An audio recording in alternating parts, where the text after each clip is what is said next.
স্যামকে দেখা যায় তার অফিসের সহকর্মীদের সঙ্গে একটি কাজে বের হতে। দলের মধ্যে আছে তার সদ্য প্রাক্তন প্রেমিকা মলি, বন্ধু নাথান আর পিটার। পিটারের সঙ্গে এসেছে তার গার্লফ্রেন্ড ক্যান্ডিস। তাদের সাথে আরও আছে অলিভিয়া, আইজ্যাক এবং সবার উপরতলার বস ডেনিস। সবাই মিলে একটি বাসে করে রওনা হয়। পথে তাদের বাসের পাশ দিয়ে একটি কাঠ বোঝাই ট্রাক ছুটে যায়। কিছুক্ষণ পর তারা একটি সেতুর কাছে পৌঁছায়, যেখানে তখনও নির্মাণ কাজ চলছিল। হঠাৎ স্যামের ভেতরে এক ধরনের অস্বস্তি তৈরি হয়। ঠিক সেই সময় বাসটি হঠাৎ ব্রেক করলে তার আঙুলে আঘাত লাগে। এরপর অদ্ভুতভাবে গাড়ির রেডিও নিজে থেকেই চালু হয়ে যায়, আর বাসতে থাকে ডাস্ট ইন দ্য উইন্ড গান কি। হঠাৎই স্যাম যেন আগাম এক ভয়ঙ্কর দৃশ্য দেখতে পায়। প্রচণ্ড বাতাসে সেতুটি ভেঙে পড়তে যাচ্ছে, কিন্তু তার সতর্কবাণী কেউই গুরুত্ব দিয়ে শোনে না। কিছুক্ষণের মধ্যে বৃষ্টিতে ফাটল ধরতে শুরু করে এবং আতঙ্কে সবাই দ্রুত বাস থেকে বেরিয়ে আসে। কিন্তু দুর্ভাগ্যজনকভাবে ক্যান্ডিসের আর বাঁচার কোনো সুযোগ থাকে না। এদিকে আইজ্যাক বাসের ভেতরই আটকে পড়ে আর বাসসহ নিচে পানিতে তলিয়ে যায়।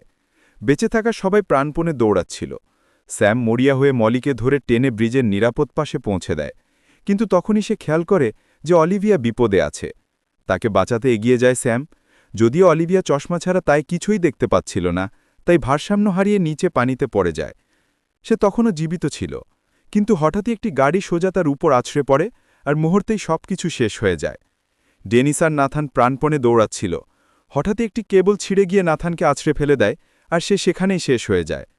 ডেনিস কোনোভাবে ব্রিজে ঝুলে থাকতে পারলেও তার ভাগ্য নিষ্ঠুর ছিল। উপর থেকে হঠাৎ গলগল করে গরম আলকাতরা পড়ে গিয়ে তার শরীর ঝলসে যায়, আর ব্যথায় ছটফট করতে করতে সে পানিতে পড়ে যায়। এর কিছুক্ষণের মধ্যেই পুরো ব্রিজটি গর্জন করতে করতে ভেঙে পড়ে নদীতে তলিয়ে যায়। বাঁচার মরিয়া চেষ্টা চালাচ্ছিল পিটার আর স্যাম। দুজনেই রেলিং ধরে ঝুলছিল এবং উপরে ওঠার প্রাণান্ত চেষ্টা করছিল। ঠিক সেই সময় বিশাল ট্রাক ব্রিজের কিনারায় এসে থামে, আর তার ভেতর থেকে বেরিয়ে আসা লোহার রড সোজা পিটারের শরীর ভেদ করে যায়। স্যাম শেষ চেষ্টা করে উপরে উঠতে থাকলেও সেই ট্রাক যেন তার জন্য মৃত্যুর ফাঁদ হয়ে দাঁড়ায়। মুহূর্তের মধ্যেই ভয়ঙ্কর এক দুর্ঘটনায় সেও নির্মম পরিণতির শিকার হয়। আর তখনই তার ঘুম ভেঙে যায়, অর্থাৎ এতক্ষণ সে যা দেখছিল তার সবই স্বপ্ন ছিল। এই সব কিছু দেখার পর সে শকের মধ্যে ছিল। স্যাম কিছুই বুঝতে পারছিল না। তখনই হঠাৎ ব্রেক করার কারণে তার আঙুল কেটে যায়। সে এটা ঠিকভাবে প্রসেসও করতে পারেনি যে বাসের রেডিও নিজে থেকে চালু হয়ে যায় আর তাতে একই গান বাজতে থাকে। সে বুঝতে পারে যে এই সব কিছু আবার হচ্ছে, তাহলে বৃষ্টিও অবশ্যই ভাঙবে। সে প্যানিক করতে শুরু করে এবং চিৎকার করতে থাকে যে এই বৃষ্টি ভেঙে পড়বে। স্বাভাবিকভাবে কেউই তাকে সিরিয়াসলি নেয় না। তখন সে মলিকে নিয়ে বাস থেকে নেমে যায়। তাদের দেখে ক্যান্ডিস আর পিটারও তাদের পেছনে যায়। তখন বসকেও বাস থেকে নামতে হয়, আর যেই তারা বাস থেকে নামে তখনই ওই বৃষ্টি ভাঙতে শুরু করে। সৌভাগ্যবশত তারা সবাই ঠিক সময় বাস থেকে বেরিয়ে যায় এবং তারা সবাই বৃষ্টি ভেঙে পড়তে দেখতে থাকে। তাদের সবার মনে অনেক প্রশ্ন চলছিল, সাথে তারা ভয়ও পাচ্ছিল যে স্যাম কিভাবে আগে থেকেই সবকিছু অনুমান করল, আর এই কারণে তাকে জিজ্ঞাসাবাদের জন্য নিয়ে যাওয়া হয়। এজেন্টের পুরো সন্দেহ ছিল যে স্যাম একজন টেরোরিস্ট, কিন্তু তার বিরুদ্ধে কোনো প্রমাণ ছিল না, তাই সে কিছুই করতে পারছিল না। তার উপর সে ঘটনাটিকে একটি সাধারণ দুর্ঘটনা বলা হচ্ছিল। স্যাম নির্দোষ ছিল, তাই তাকে ছেড়ে দেওয়া হয়। তারা সবাই বাকি কর্মীদের মেমোরিয়ালে যায় এবং সেখানে তাদের সাথে জ্যাভিয়ারের দেখা হয়, যে বলে যে সে ডেথকে ফাঁকি দিয়ে একদমই পছন্দ করে না। এ কথা বলে সে চলে যায়। স্যাম একটি পার্ট টাইম জবও করত এবং সে যে রেস্টুরেন্টে কাজ করত সেখান থেকে তাকে প্যারিসের ব্রাঞ্চে পাঠানো হচ্ছিল। মলি স্যামের সাথে এই কারণে ব্রেকআপ করেছে কারণ সে প্যারিসে যাচ্ছিল। অন্যদিকে ক্যান্ডিস তার জিমন্যাস্টিক্স প্র্যাকটিস করছিল আর পিটার তাকে দেখছিল। ক্যান্ডিস জিমন্যাস্টিক্সে খুবই ভালো ছিল, আর এই সব কিছু তার জন্য একটা খেলা ছিল, কারণ সে ১৫ বছর ধরে প্রতিদিন এই প্র্যাকটিস করে আসছে। কিছুক্ষণ পর দেখা যায় যে সেখানকার ফ্যানগুলো ছাড়া হয়, তবে একটা ফ্যানের তারে ড্যামেজ আছে, যেটাতে উপর থেকে এসি পাইপের পানি পড়তে থাকে। সাথে উপরের একটা ফ্যান থেকে একটা নাট পড়ে যায়, যেটা সোজা ক্যান্ডিস যেখানে প্র্যাকটিস করছিল সেখানে পড়ে। তবে সে যাওয়ার পর অন্য মেয়েটির পায়ে সেটা ঢুকে যায়, যার ফলে মেয়েটি পড়ে যাওয়ার কারণে পাউডারগুলো ফ্যানের বাতাসে ছড়িয়ে পড়ে, যার কারণে ক্যান্ডিস ব্যালেন্স হারিয়ে পড়ার কারণে তার মেরুদণ্ড আর হাড় ভেঙে যায়। বাঁচার তো প্রশ্নই ছিল না। পরদিন তারা সবাই অফিসে যায়, কিন্তু ক্যান্ডিসের ডেথের কারণে কেউই কাজ করছিল না। পিটারও অফিসে ছিল না, কারণ তার একটা ডিস্ট্র্যাকশন দরকার ছিল। এখন কাজ তো হচ্ছিল না, তাই নাথান এখানে বিয়ার নিয়ে আসে আর তারা সবাই ড্রিঙ্ক করতে থাকে, কারণ সে তার সহকর্মীদের জিনিসপত্র চুরি করে। সে একটু ডেস্কের ড্রয়ার থেকে একটা স্পার টিকিট পায় এবং সে কোনো দেরি না করে চুপচাপ সেই স্পায়ের জন্য বেরিয়ে যায়। এদিকে অলিভিয়াকেও ডাক্তারের সাথে দেখা করতে হচ্ছিল, তাই সেও যেতে থাকে, আর ব্যাগ ওঠানোর সময় তার ডেস্ক থেকে একটি ফটোফ্রেম নিচে পড়ে যায়। পিটার প্রাণপণে চেষ্টা করছিল টিকে থাকার, কিন্তু ক্যান্ডিসের ডেথ তাকে ভেতর থেকে ভেঙে দিচ্ছিল। হঠাৎ সেখানে এজেন্ট হাজির হয়, আর দেখা যায় তাদের প্রত্যেকটা পদক্ষেপের খবর আগে থেকেই দিচ্ছিল তাদের বস ডেনিস। এজেন্টের কাছে যেন সবকিছু ফাঁস করে দিচ্ছিল ডেনিস। অন্যদিকে আইজ্যাক পৌঁছে যায় একটি স্পায়ে। সে ভেবেছিল এখানে এলে তার সমস্ত দুশ্চিন্তা দূর হয়ে যাবে, কিন্তু বাস্তবে এসে তার প্রত্যাশা পুরোপুরি ভেঙে যায়। যদিও তাকে আরাম দেওয়ার জন্য রিল্যাক্সিং ম্যাসাজ দেওয়া হয়, তবু ভেতরের অশান্তি থেকে সে মুক্তি পায় না। ম্যাসেজের পর আইজ্যাককে নিয়ে শুরু হয় একটি আকুপাঞ্চার সেশন। থেরাপিস্ট তাকে অসংখ্য সুচ শরীরে ফুটিয়ে দিয়ে বলে 30 মিনিট আরামে ঘুমিয়ে নিতে, তারপর কক্ষ ছেড়ে চলে যায়। কিছুক্ষণ পর হঠাৎ একটি মোমবাতির আগুন তোয়ালেতে লেগে ঘরে ধোঁয়া ছড়িয়ে পড়ে। আইজ্যাক আতঙ্কে চিৎকার করছিল, কিন্তু ঘরের বাইরে কেউই তার আওয়াজ শুনতে পায়নি। মরিয়া চেষ্টা করে সে টেবিল থেকে নামতে গিয়ে সোজা মাটিতে পড়ে যায়, আর তার সঙ্গে সঙ্গে পাশে রাখা অ্যালকোহল ছড়িয়ে পড়ে ফ্লোর জুড়ে। মাটিতে পড়ার কারণে শরীরে ঢুকে যায় কয়েকটি সূচও। যন্ত্রণা সত্ত্বেও আইজ্যাক সাহস করে হামাগুড়ি দিয়ে দরজার কাছে পৌঁছায়, কিন্তু ঠিক সেই সময় তার ফোন বেজে ওঠে। ফোনের ভাইব্রেশন একটি মোমবাতি নিচে পড়ে গিয়ে অ্যালকোহলে আগুন ছড়িয়ে দেয়।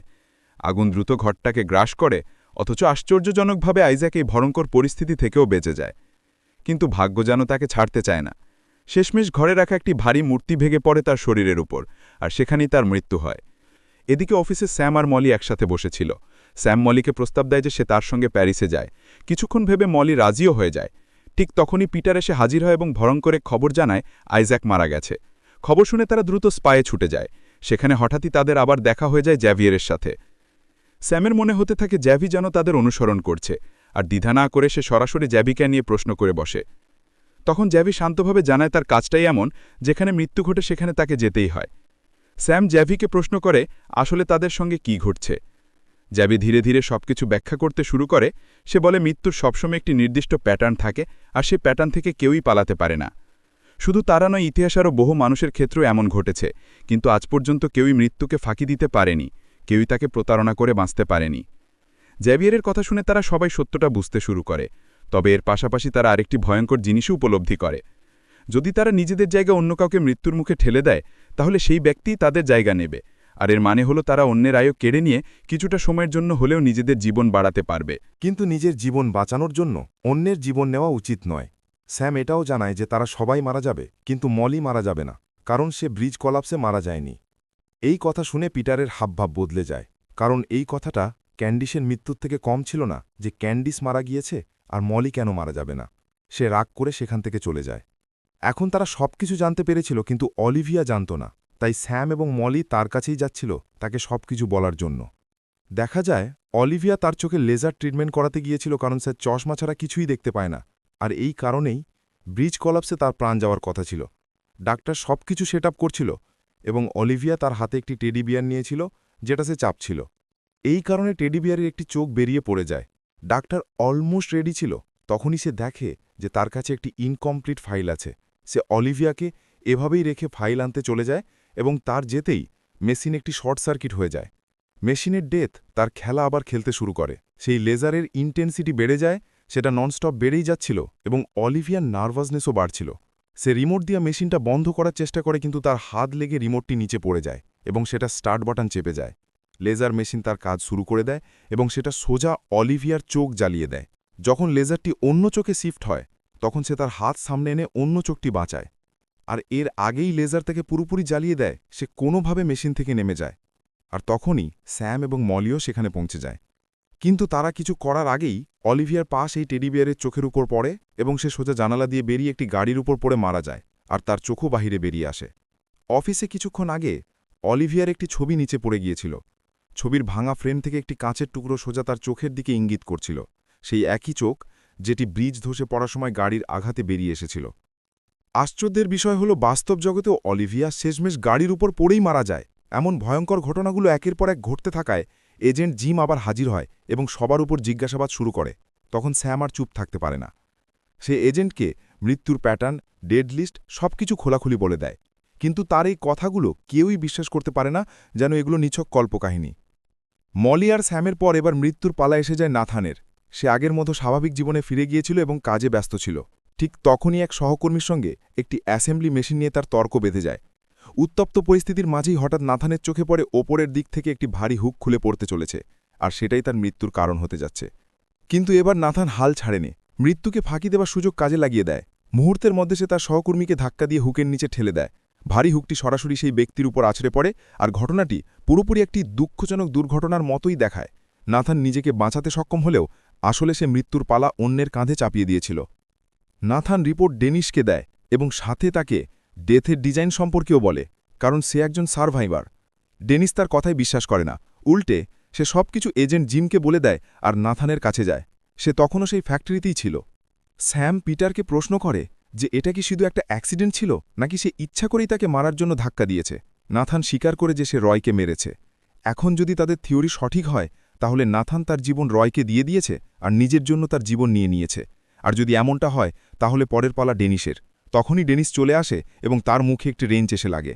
অর্থাৎ থিওরি একদম ঠিক, বাঁচার জন্য এমনটা করা যেতে পারে। রাতের দিকে স্যাম তার কাজে ব্যস্ত ছিল। এরপর সে মলিকে ডিনারের জন্য আমন্ত্রণ জানায়, কিন্তু তারা ভেবেছিল একা থাকবে, অথচ আড়ালে তাদের উপর নজর রাখছিল পিটার। ডিনারের টেবিলে বসে স্যাম আর মলি যখন কিছুটা স্বাভাবিক সময় কাটাচ্ছিল, তখনই হঠাৎ পিটার সেখানে হাজির হয়। আসলে মৃত্যুর তালিকায় এবার তার পালা শেষ, কিন্তু বাঁচার তীব্র আকাঙ্ক্ষায় সে অদ্ভুত আচরণ করতে শুরু করে। নাথানের মতোই সে মরিয়া হয়ে নিজের জীবন বাড়ানোর জন্য অন্য কাউকে বলি দিতে চাইছিল, কিন্তু সমস্যাটা হলো সে কোনো শিকারই খুঁজে পাচ্ছিল না।